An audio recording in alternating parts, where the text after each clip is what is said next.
First वाला question देखो बेटा, square plate of 0.1 metre side moves parallel to the second plate with a velocity of 0.1 meter per second.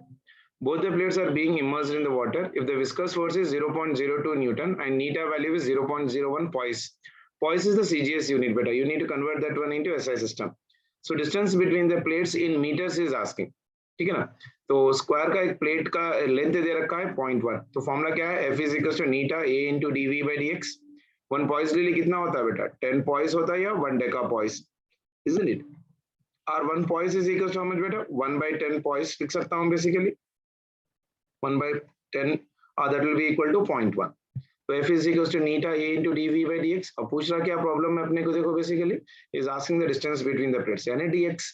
dx को बाहर निकालो, so neta A dV divided by force. Length देख रखा है तो area I can get it, A is equals to L square, L value 0.1 whole square, तो 0.01 metre square हो गया. कोफिशिएंट ऑफ विस्कोसिटी दे रखा है 0.01 पॉइस, तो ये हो गया 0.01 into 0.1, तो ये हो गया 0.001 डेकापॉइस और पॉइस डेली बोल सकता हूँ. फोर्स दे रखा है मेरे को प्रॉब्लम में 0.002 न्यूटन और वेलोसिटी दे रखा है 0.1 मीटर पर सेकंड, तो वो वाली उसमें डाल दो, सिंप्लीफाई कर लो. So will be getting dx is equals to neta A into dV by f. Neta value is 0.001 into area is 0.01 into velocity is 0.1 divided by 0.002. So that will give you approximately 0.0005 meters. ठीक है ना? Yeah, fine, very good. Next वाला question देखो बेटा, ये भी simple question ही है. Two raindrops of same radius are falling with the terminal velocity v merge to form a bigger drop of radius capital R. The terminal velocity of the bigger drop is how much? Two raindrops of same radius r is falling with terminal velocity v. They are merging to form a bigger drop of radius कितना बेटा? Capital R. तो terminal velocity of bigger drop क्या होती है? तो अपने को terminal velocity का फॉर्मूला मालूम है, v is equals to 2 by 9 r square by neta rho minus sigma into g. You know terminal velocity is directly proportional to r square. So small v divided by capital V is equals to small r divided by capital R. तो capital V कितना हो गया? Capital V is the radius of the bigger drop. The velocity of the bigger drop will be equal to velocity of the smaller drop into capital R square divided by small r square. Second option हो गया answer. Clear है?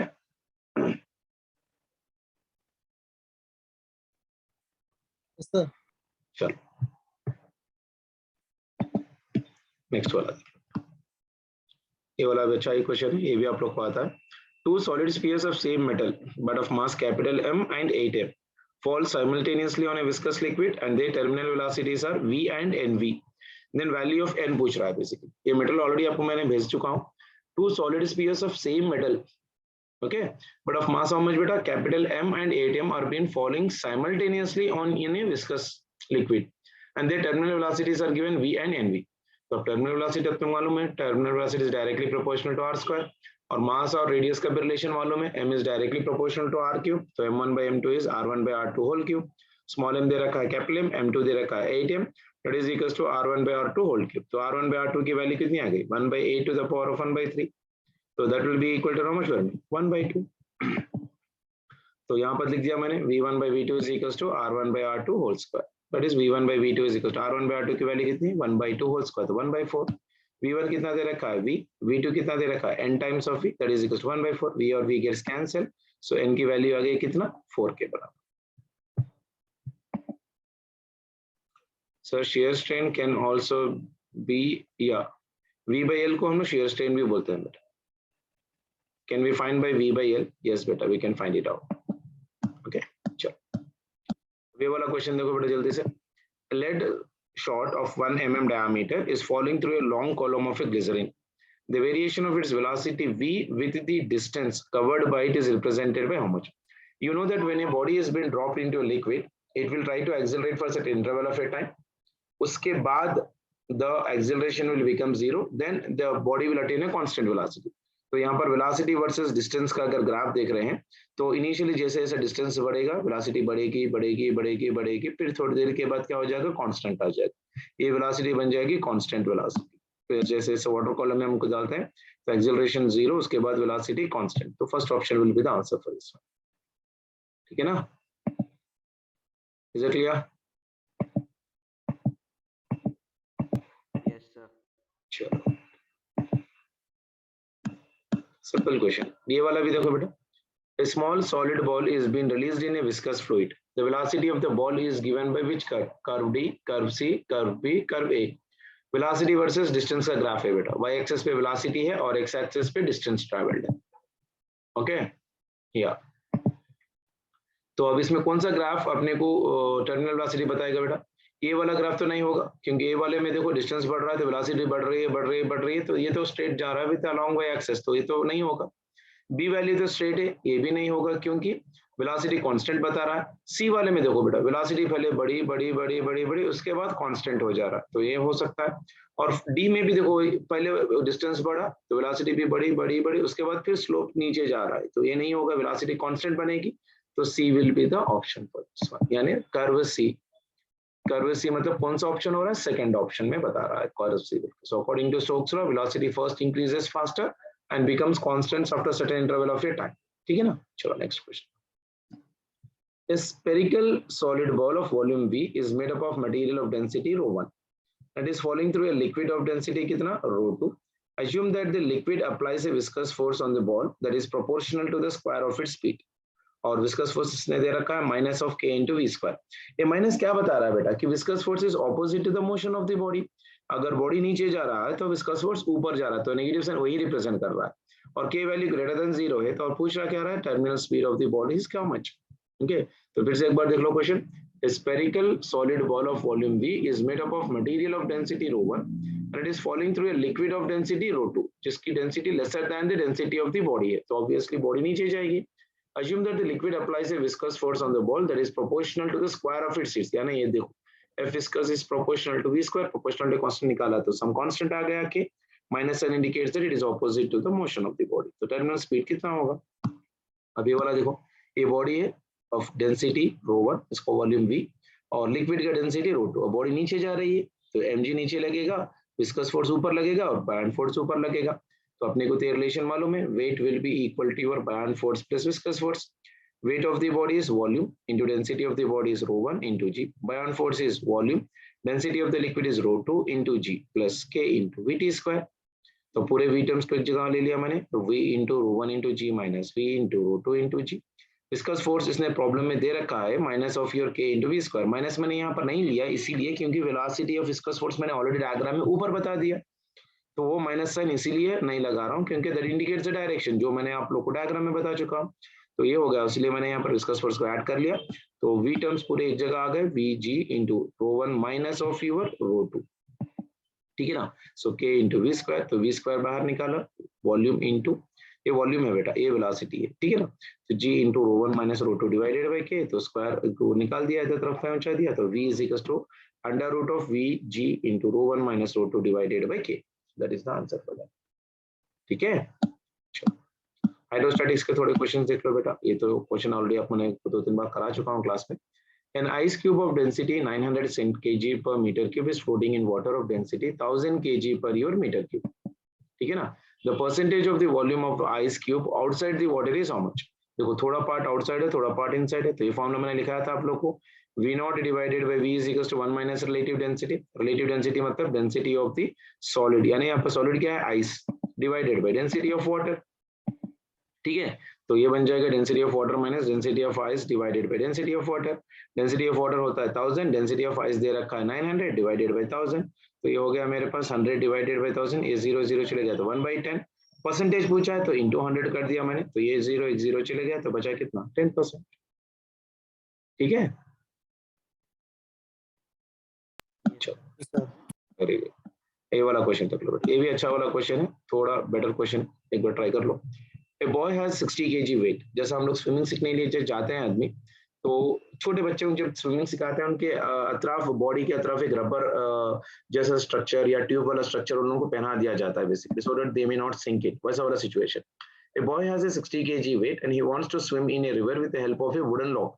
तो यहाँ पर उसके पीठ के ऊपर मान के चलो एक लकड़ी का टुकड़ा बांध दिया गया, so that he may never sink into the water. वो फ्लोट हो सकता है, पानी में जा सकता है, लेकिन पूरा अंदर नहीं जा सकता. The boy has a 60 kg weight. He wants to swim in a river with the help of a wooden log.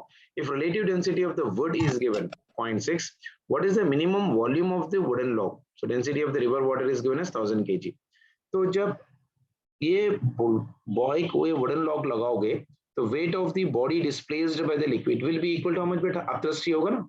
तो वेट किस किस का लग रहा है, mass of the boy into G plus weight is nothing but of your volume of the wood into density of the wood। density of the wood कैसे निकालोगे, यहाँ पर देखो relative density दे रखा है, density of the wood divided by density of water, यानी wood मतलब log जो भी है, तो density of log will be equal to relative density into density of water। relative density is 0.6 into 10 to the power of 3, तो वो यहाँ पर डाल दिया मैंने। so density of your liquid will be यहाँ पर volume of the body into your, ये हो गया density of your log into your g, that is equals to your upthrust है। अपथ्रस्ट मतलब V, density of the liquid will be equal to 1000 into G, everywhere G common हो गया तो cancel कर दिया मैंने, तो ये हो गया 60 plus V into 0.66 by 10 into 10 power 3 that is equal to 10 power 3 into V। तो ये 10 और यहाँ से 3 में से एक चले गया तो बचा 2, तो 60 प्लस 6 इंटू 100, तो ये हो गया 600 V that is equal to 1000 V। तो 1000 में से 600 निकाल दिया तो 400 आ गया, तो V इज इक्वल टू 6/40 यानी 3/20 मीटर क्यूब। बात समझ में आया सभी को?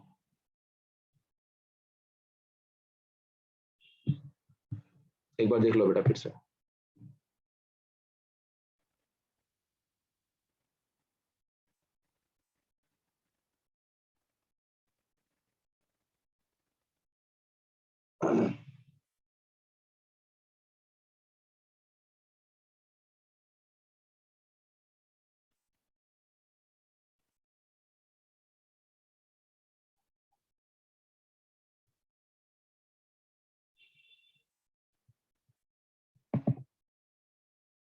Can you show the free body diagram again? Sir, with the diagram can you explain? हाँ देखो बेटा, ये देखो, ये दिख रहा है यहाँ पर, ये पर्सन है, ये पर्सन के अतराफ एक वुड लगा हुआ है, isn't it? अब ये तैर रहा है, जब ये तैर रहा है तो वेट ऑफ द बॉडी नीचे गिरेगा बेटा, m into G, weight of the wood भी नीचे होगा ना बेटा, volume of the wood density of the wood into G, और इसके ऊपर बायन फोर्स लगेगा ऊपर, दैट इज अपथ्रस्ट, ठीक है ना। तो mg plus volume of the wood density of the wood into G must be equal to upthrust. बस समझ में आए? इज इट क्लियर बेटा?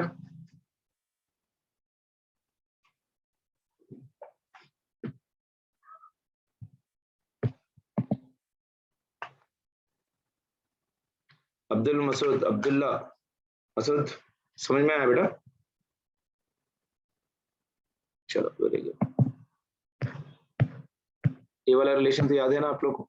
फॉर लिक्विड अगर टेम्परेचर इंक्रीज हुआ तो विस्कोसिटी क्या हो जाएगी, डिक्रीज होगा। फॉर गैसेस अगर टेम्परेचर बढ़ा तो विस्कोसिटी क्या हो जाएगा, विस्कोसिटी भी बढ़ेगा। और ये रिलेशन भी अपने को याद है, R is equal to n to the power of 1/3 into small r। इस पे भी प्रॉब्लम्स आते रहते हैं बेटा, ठीक है। चलो और थोड़ी प्रॉब्लम्स कर लेंगे।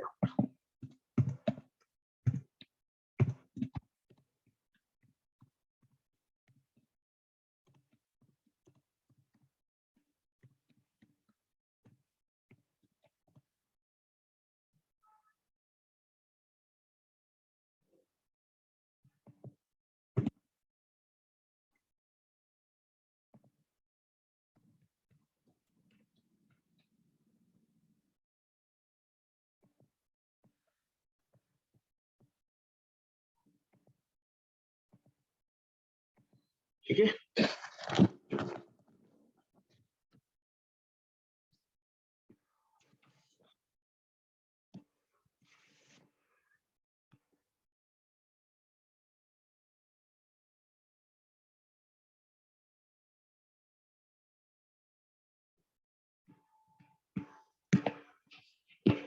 see this question better, everyone try it।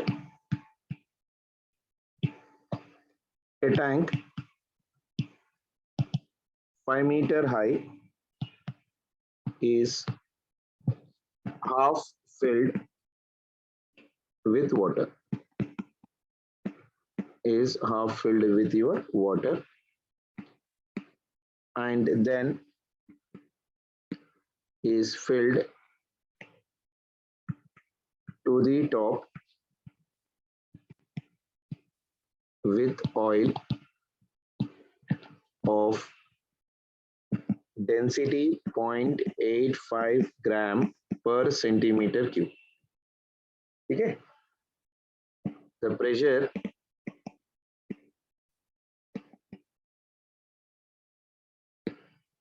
at the bottom of the tank due to these liquids is, बताओ जल्दी से, कोई ट्राई कर सकता है क्या?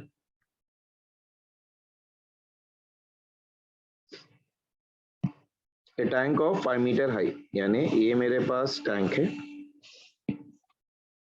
ओके, जिसका हाइट है 5 मीटर, जिसका हाइट है 5 metre, is half filled, 2.5 sir. हाँ, तो is half filled with water, तो यहाँ पर हो गया वाटर, ये हो गया वाटर, और इसके ऊपर ऑयल से भरा हुआ है, ठीक है, ये बाकी का पूरा हाइट जो है ना ऑयल से भरा हुआ है, दिस इज योर ऑयल, ठीक है, और इस पे प्रेशर निकालना है at the bottom, then what is asking pressure at the bottom, यहाँ पर पॉइंट ए पे प्रेशर, तो pressure at point A will be equal to H1, इसकी हाइट मान के चलो H1 है और इसकी हाइट मान के चलो H2 है, so it is H1 density D1 into G plus H2 density D2 into G, so ये हो गया H1 D1 plus H2 D2 into acceleration due to gravity will be the G, तो 5 metres का tank है, तो half मतलब कितना बन जाएगा बेटा, density acceleration due to gravity दे रखा है और डेंसिटी ये कितना दे रखा है 0.5 ग्राम, और ये दे रखा है इन मीटर्स, तो दोनों को एक ही यूनिट में कर लेना है बेटा आपने, ठीक है ना, तो अगर एक ही मीटर में करना है तो हम क्या करेंगे इसको 500 मीटर्स मतलब 500 सेंटीमीटर्स, तो ये बन जाएगा उसका आधा 250 इंटू CGS सिस्टम में डेंसिटी ऑफ वाटर होता है 1 plus another one is 250 into density of oil दे रखा है 0.85 इंटू यूर G, ठीक है ना, G की वैल्यू कितना लोगे आप 10 लोगे, isn't it, into acceleration due to gravity कितनी होती है बेटा, okay, so G divided by centimetre square कर लो, इसको हो जाती है, ठीक है ना, तो आंसर भी अगर हम लोग G में रख रहे हैं बेटा, G is in the value, मैं फिर कैलकुलेशन हो जाएगा 250 प्लस 250 इंटू 0.85, यानी ये बन जाएगा 462.5 G divided by centimetre, G gram नहीं है बेटा, ये G is your gravity, gravity की वैल्यू नहीं डाला मैंने, 10 भी डाल सकते हो into divided by centimetre square कर, that will give me the answer, ठीक है ना, in CGS don't write phone name, right your name only, who is this, okay चलो, ओके अपना क्लियर है बेटा सभी को,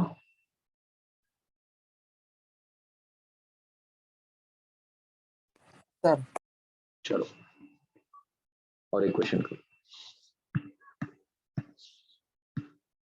a cubical block of wood 10 centimeter on a side floats at interface between oil and water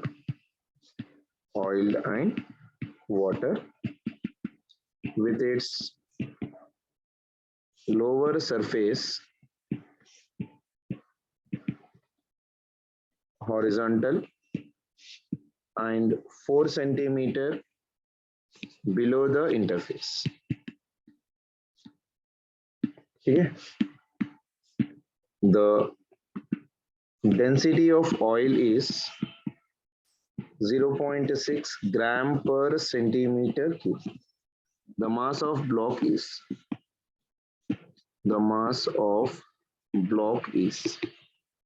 ठीक है, the diagram दे रखा है इसके लिए,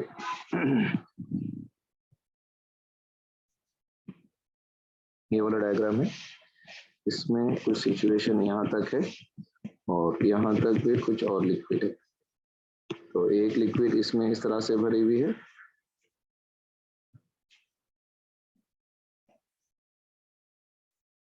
ठीक है, और other liquid is somewhere here, right,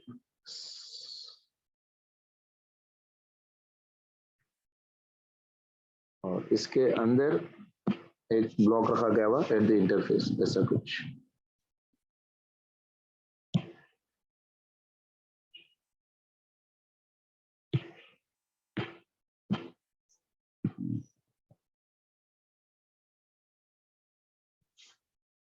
ठीक है, तो ये हाइट दे रखा है 6 सेंटीमीटर्स और ये हाइट दे रखा है 4 centimetres. Okay, and this one is your block. Try करो.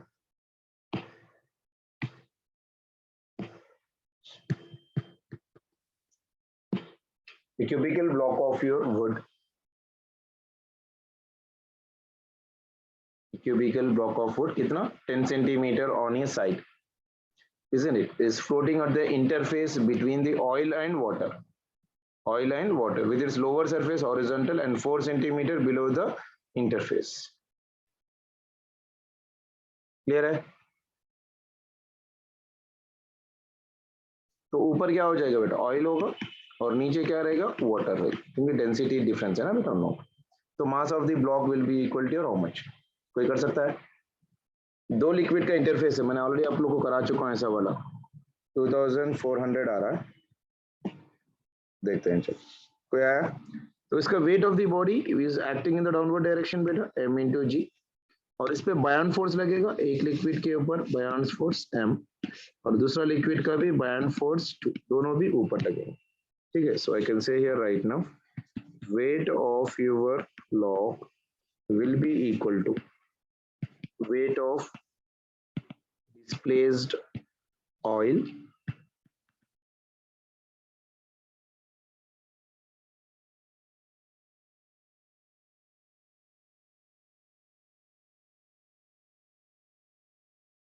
बेटा.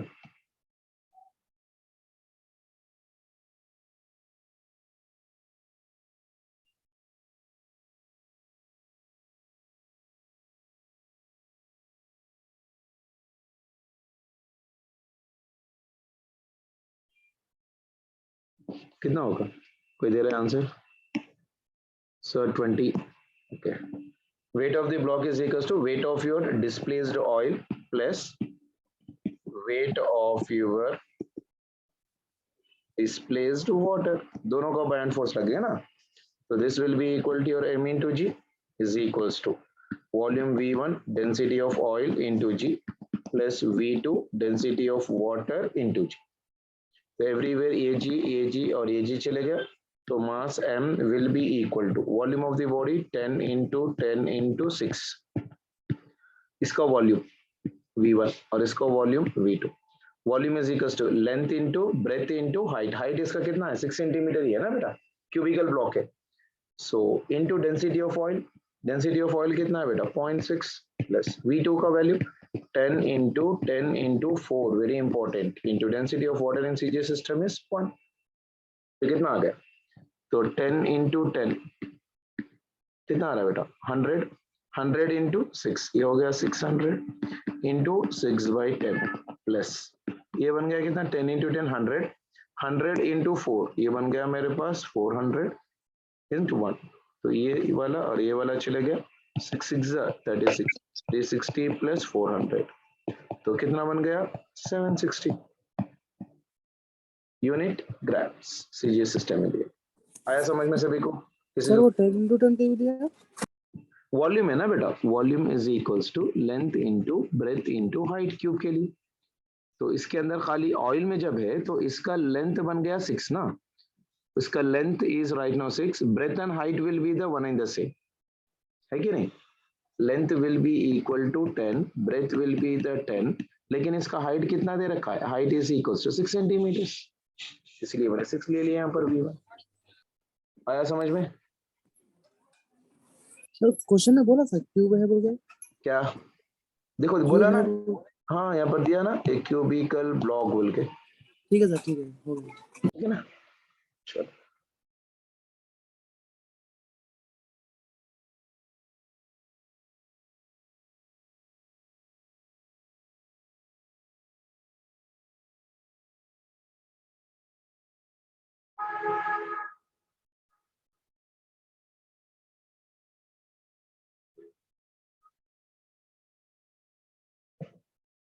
अभी ज्वाइन कर रहे छल्लू.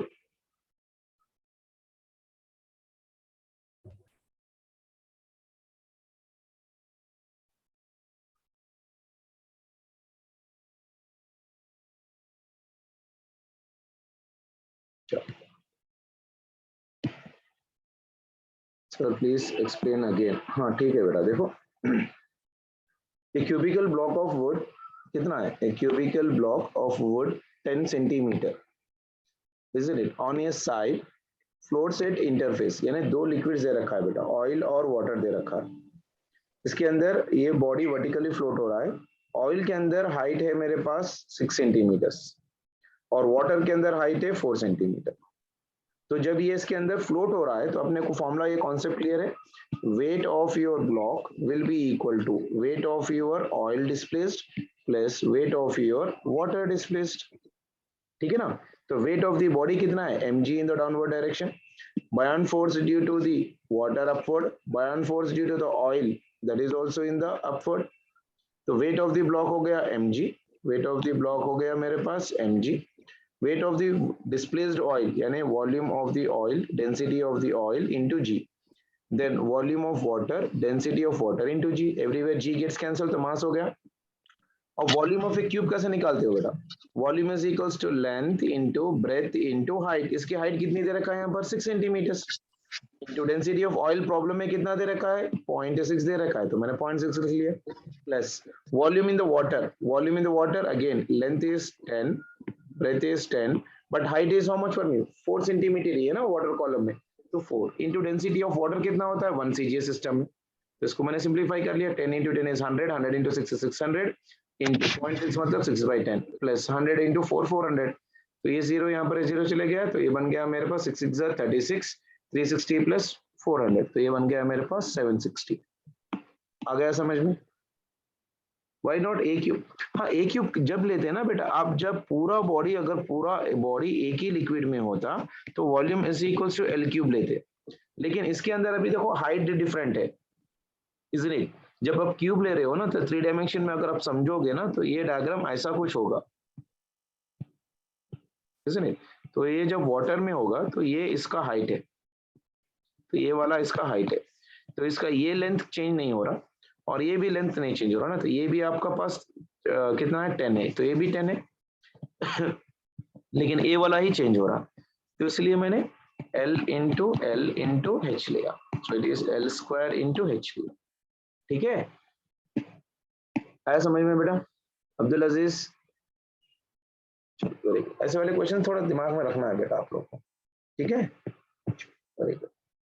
और एक क्वेश्चन ट्राई कर लो सभी लोग। Two substances of densities ρ1 and ρ2, ρ1 and ρ2 are mixed in equal volume। सभी लोग करके बताना इसको, equal volume and the relative densities and the relative density of mixture is 4. When they are mixed, in equal masses, the relative densities of mixture is 3. The values of ρ1 and ρ2 are, चलो try करो। Two substances of densities कितना है बेटा? ρ1 and ρ2 are mixed in equal volume। तो मेरे पास two substances है, एक substance है मेरे पास ρ1 और another substance है right now ρ2, are mixed in equal volume, यानी V1 is equals to V है और V2 is also equal to V। जब आप ये मिक्स कर रहे हो बेसिकली तो डेंसिटी ऑफ मिक्सचर दे रखा है प्रॉब्लम में कितना? Relative density of the mixture is given as 4। ठीक है, 6 and 2, very good Safiullah, very good. When they are mixed in equal masses, next one, तो अगर m1 is equals to m है, is added with your another body m2 is equals to your m, relative density of the mixture, relative density of your mixture अब बन गया मेरे पास 3, तो value of rho 1 and rho 2 बोल रहा है, the volume of your rho 1 and rho 2 will be equal to your how much. कितने जनों का आया? See you know that when two substances are mixed in equal volumes, मैंने आप लोगों को क्लास में भी करवाया था, density of your mixture will be equal to your density is equals to mass by volume m1 plus m2 divided by v1 plus v2। mass is equals to, mass नहीं दिया फर्स्ट वन में, mass is equals to volume into density plus v2 into rho 2 divided by v1 plus v2। v1 and v2 same है, तो v into rho 1 plus v into rho 2 divided by v plus v 2v। तो everywhere v gets cancelled, तो ये बन गया rho 1 plus rho 2 divided by 2। This my equation number 1। Second one में density of your mixture is equals to, again same formula, m1 plus of your m2 divided by v1 plus v2। अब masses same है, तो it is m plus m divided by v value will be equal to how much बेटा? v will be equal, कैसे लिख सकता हूँ मैं? mass by density लिख सकता हूँ, rho 1 plus m by your rho 2। volume is equals to mass by density, तो ये बन गया 2m divided by m common है, 1 by rho 1 plus 1 by rho 2। m और m gets cancelled, तो ये बन गया मेरे पास 2 rho 1 rho 2 divided by rho 1 plus rho 2। this is equation number 2। आप लोग याद है नहीं है, मुझे पता नहीं, इसलिए मैंने रिलेशन लिखा है यहाँ पर। तो डेंसिटी ऑफ मिक्सचर में जब करोगे तो रो 1 प्लस रो 2 आएगा। अगर इक्वल मासेस में जब आप मिक्स कर रहे हो तो ये बन जाएगा 2 रो 1 प्लस ऑफ योर रो 2। ठीक है, तो अब इन दोनों में दे रखा है फर्स्ट कंडीशन में डेंसिटी ऑफ मिक्सचर कितना दे रखा है बेटा? डेंसिटी ऑफ द मिक्सचर इसके अंदर दे रखा है अपने को 8, दैट इज इक्वल 8 दे रखा है, 4 दे रखा है, 4। This one is given as a figure 4. So 4 is equals to rho 1 plus rho 2 divided by 2, यानी rho 1 plus rho 2 की वैल्यू आ गई 8। Okay, this is my equation number 3। उसके बाद when the two substances are mixed in equal masses, तो जब density कितना दे रखा है 3, तो 3 is equals to 2 rho 1 rho 2 divided by rho 1 plus rho 2। तो from equation number 3 rho 1 plus rho 2 की वैल्यू डाल सकता हूँ मैं, 3 is equals to 2 rho 1 into rho 2 divided by, ये बन जाएगा 8, बिकॉज रो 1 प्लस रो 2 की वैल्यू, रो 1 प्लस रो 2 की वैल्यू यहाँ पर आ गई 8 है ना। तो यहाँ से अगर मैं इसको सिंप्लीफाई कर लूँ तो ये बन जाएगा, ये कितना आ रहा है बेटा? कितना आ रहा? 12। रो 1 रो 2 की वैल्यू कितनी आ रही? रो 1 एंड रो 2 विल बी 2 1 जा 2, कितना 4 जा 3 4 जा 12। तो ये हो गया equation number 4। So from 3 and 2, sorry 3 and 4 I can get the values of rho 1 and rho 2। कितना आ रहा देखो,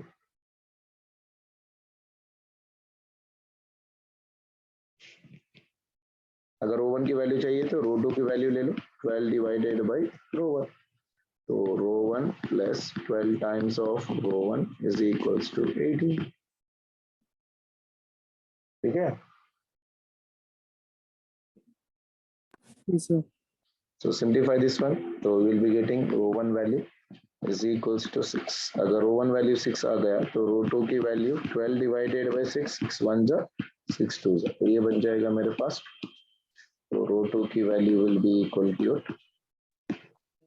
आया?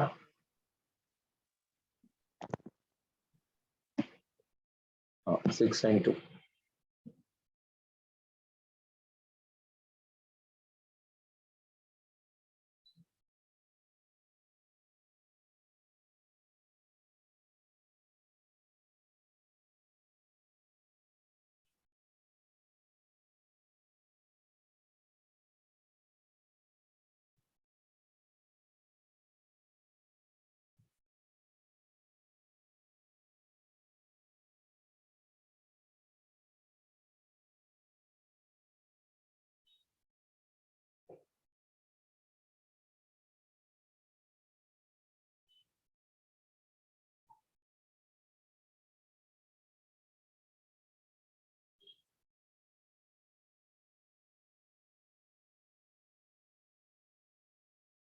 क्लियर बेटा?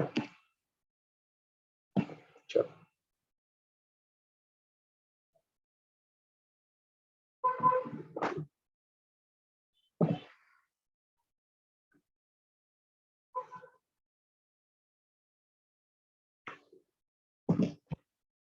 मिनट।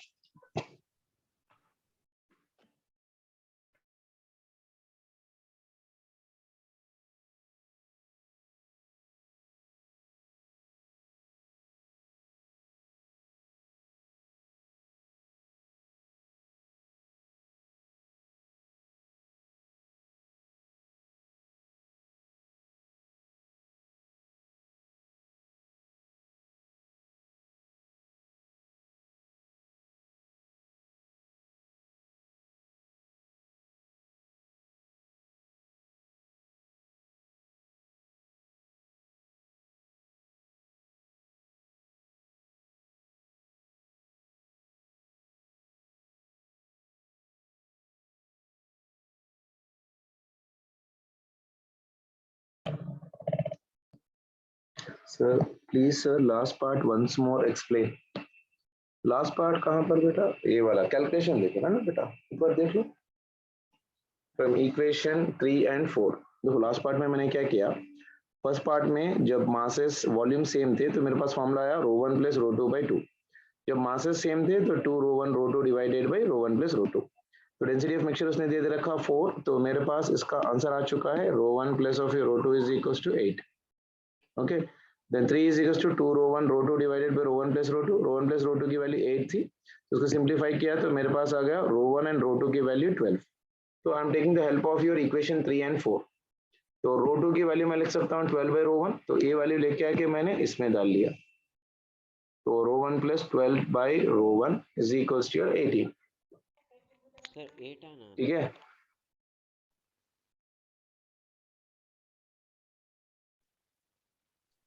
आया? 8 आना, क्या बोले?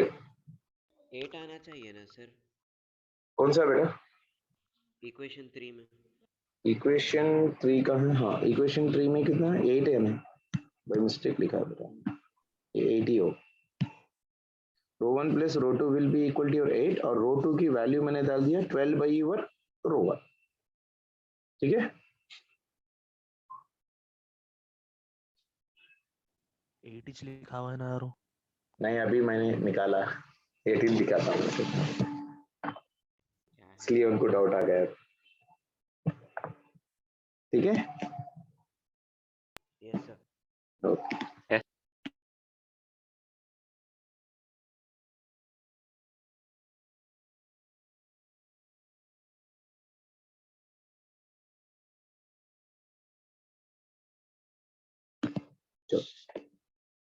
See this question, madam. A solid weighs 10 Newton in air. Okay, its weight decreases by 2 Newton when weighted in water. Okay, so what is the density of solid? चलो करके बताओ जल्दी से।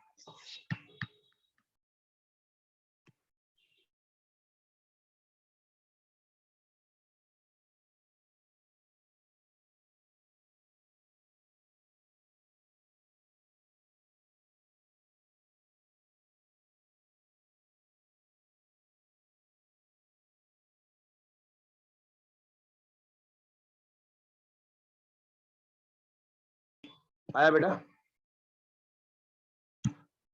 A solid is weighing 10 Newton in air and its weight decreases by 2 Newton when it is weighted in the water. What is the density of solid? मैंने formula लिखा था, याद है आप लोगों को? Relative density is equals to weight in your air divided by loss in weight in water. So ये हो गया मेरे पास 10 और वाटर में कितना था 2, तो ये हो गया मेरे पास 5। Relative density मतलब density of substance by density of water, that is equals to 5. So density of the body will become how much? 5 into density of water, that is equals to 5. Density of water कितना होता है बेटा? 10 power 3, that will be equal to 5000 kg per meter cube. That will be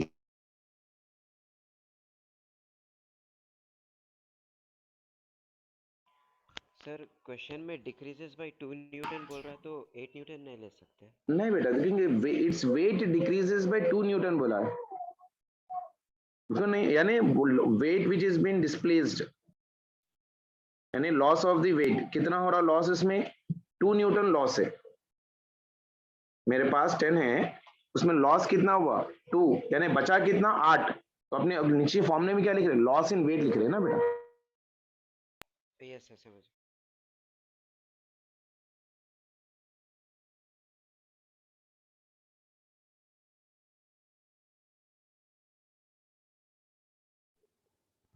Sir, the 8 Newton which you told is the apparent weight, right?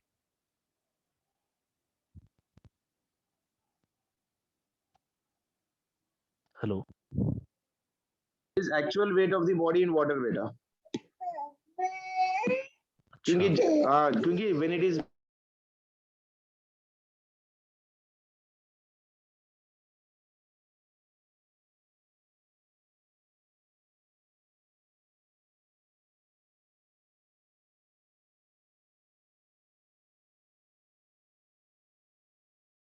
ठीक है।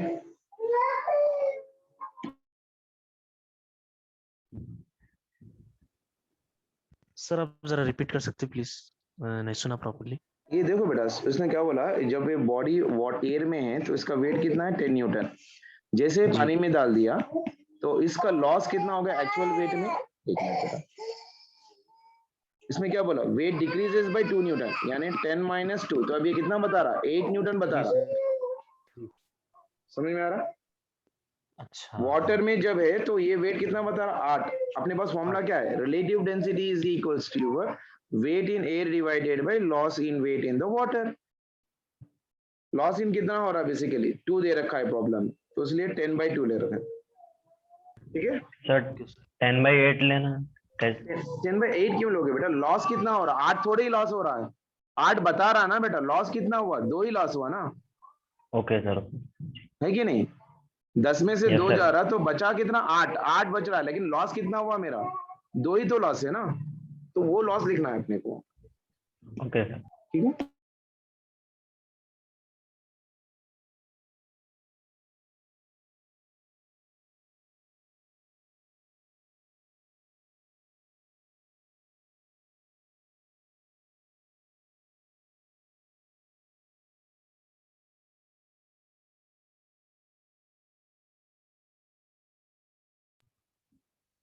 Sir हो गया।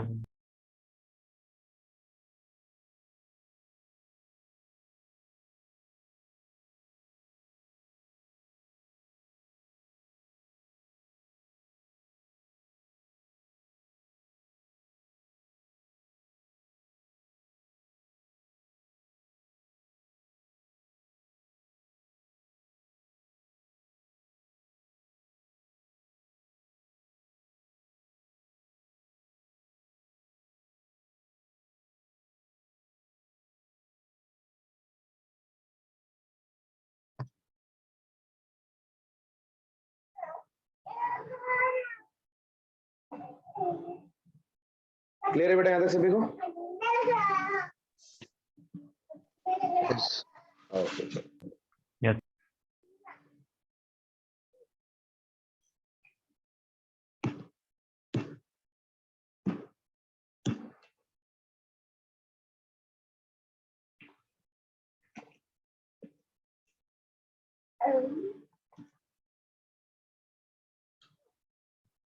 चलो next question देखो बेटा जी।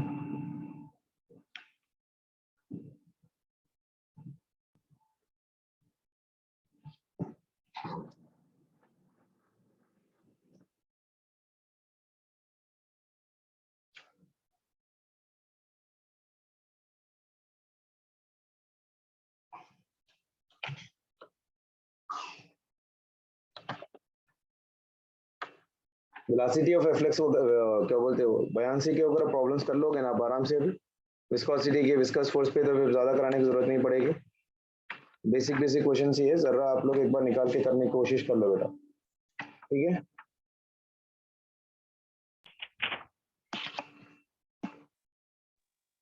सर पूरा स्टार्टिंग से फ्लूइड मैकेनिक्स है।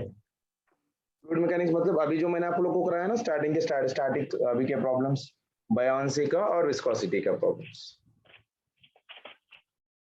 ठीक है। Okay okay sir. ये वाला एक बार क्वेश्चन देख लो, ये भी अच्छा वाला क्वेश्चन है विस्कोसिटी का। A ball rises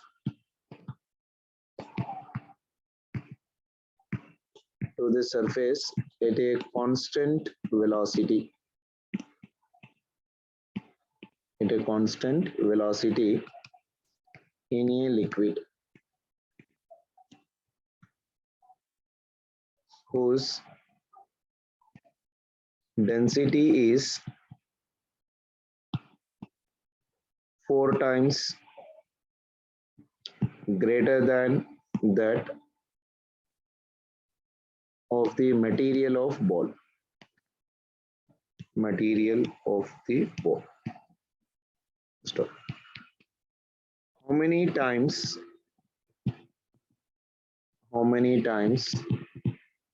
is the force of friction acting on the rising ball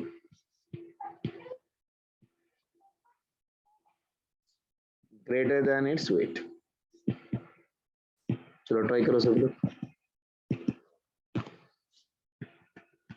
The ball is rising to the surface at a constant velocity in a liquid whose density is 4 times greater than that of the material of the ball. How many times is the force of friction? Force of friction मतलब क्या बेटा, कोई बता सकता है? What do you mean by Viscous force of force. friction? Viscous force. Very good. तो अगर मैं ए बॉडी की यहाँ पर लिख रहा हूँ तो इसका तो वेट नीचे ऐड करेगा mg, that is nothing but weight, और वेलोसिटी ऑफ द बॉडी ऊपर है, बायोन फोर्स भी ऊपर है। बॉडी जा कहाँ रही है रे बेटा? बॉडी जा कहाँ रही है? ऊपर। तो विस्कस फोर्स कहाँ लगेगा? नीचे की तरफ। नीचे की तरफ विस्कस फोर्स लगेगा। This will be equal to your viscous force, ठीक है। तो ये बन जाएगा F buoyant force minus FV plus weight will be equal to 0। तो viscous force will be equal to buoyant force minus weight लिखोगे। तो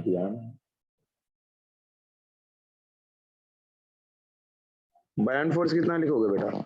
mass of the body, volume immersed into density of liquid into g minus volume of the body, density of the body, density of your body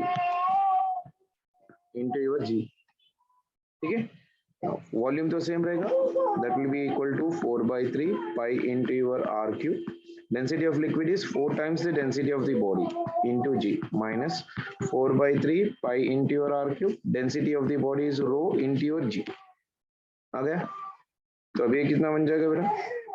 4/3 pi r cube, 4/3 pi r cube, ये common बन जाएगा। 4/3 pi into r cube common into g common, 4 rho minus rho, तो ये कितना बन जाएगा? 3 times of your rho, isn't it? तो ये बन जाएगा 4/3 pi r cube into row, 4/3 pi into r cube into density into 3 times of g। तो ये पूरा वेट लिख सकता हूँ मैं। So that will be equal to how much बेटा? Mass into your 3 times of g, यानी ये बन गया 3 times of mg, यानी that will be equal to 3 times of your weight। So viscous force will be equal to 3 times of the weight। तो मैं क्या बोल सकता हूँ? Viscous force is equals to 3 times the weight of ball। Clear है?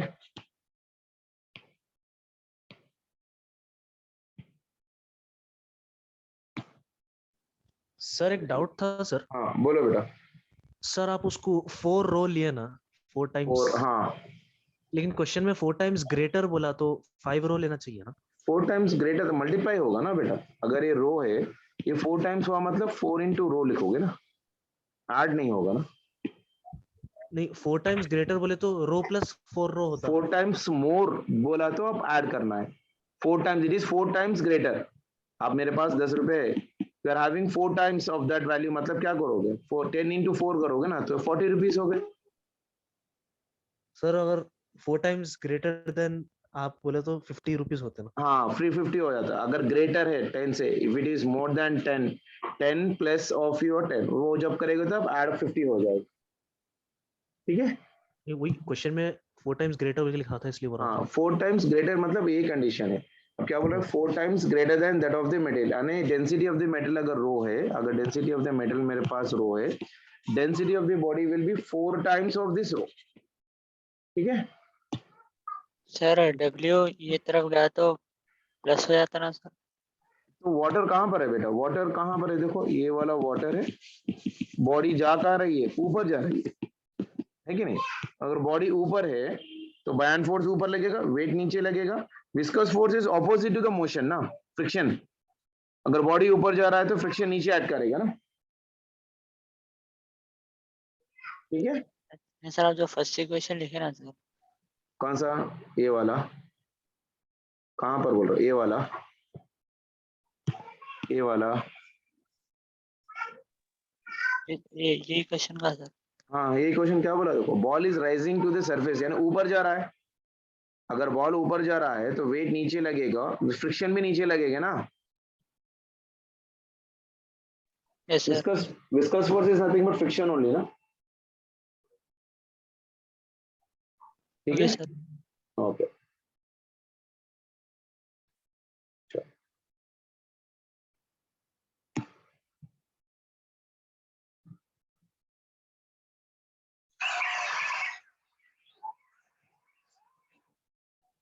ठीक है बेटा, एग्जाम को जरा प्रिपेयर हो जाओ। अपना टॉपिक छोटा ही है तो इससे ज्यादा कुछ भी नहीं है। जो भी असाइनमेंट्स मैं कल भी भेजा था थोड़े, उसको भी आप लोग एक बार खत्म कर लो। ठीक है, ये भी आपको अभी आपको भेज दूंगा PDF, you try to go through this one also. चलो बाय बेटा।